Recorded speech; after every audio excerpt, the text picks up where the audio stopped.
بسم اللہ الرحمن الرحیم۔ رسول اللہ صلی اللہ علیہ وآلہ وسلم نے فرمایا، قسم ہے مجھے اس ذات کی جس کے ہاتھ میں میری جان ہے، جو آدمی ایسے اونٹ اور گائیں چھوڑ کر فوت ہوا اور جس کی اس نے زکوٰۃ ادا نہیں کی، تو قیامت کے دن وہ اپنے اصل جسم سے زیادہ بھاری اور موٹے ہو کر آئیں گے، اور زکوٰۃ ادا نہ کرنے والے کو اپنے کھروں سے روندیں گے اور اپنی سینگوں سے ماریں گے۔ جب ان کا آخری جانور بھی گزر چکے گا تو پہلا پھر دوبارہ لوٹا دیا جائے گا۔ یہ سلسلہ سب لوگوں کے حساب کتاب ہو جانے تک جاری رہے گا۔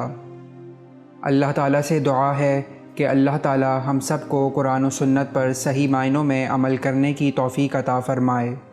آمین۔